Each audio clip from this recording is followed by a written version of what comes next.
রাতের পর দিন দিনের পর আজ একে একে 7টি সন্তান লাভ করেও আমি একটি সন্তানও কিছু রাখতে পারলাম না। হে করোয়ার দিগার আলো, আমার যদি একটা কন্যা সন্তানও যদি জীবন দিতে, তাহলে যে যদি না দেন তাহলে পূর্বপুরুষের কথা আমি মুখ দেখাবো কি করে?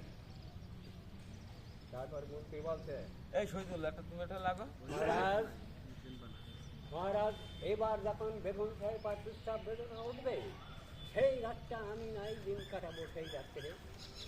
চলেন, আপনার এখন শরীরটা খুব ক্লান্ত, এখন বিশ্রাম করতে যাই। হ্যাঁ মন্ত্রী বর, আমার শরীরটা বড় ক্লান্ত হয়েছে, এবার চলেন, যাচ্ছে বিশ্রামে যাচ্ছে। এবার যখন মন্ত্রী কি করে দেখো,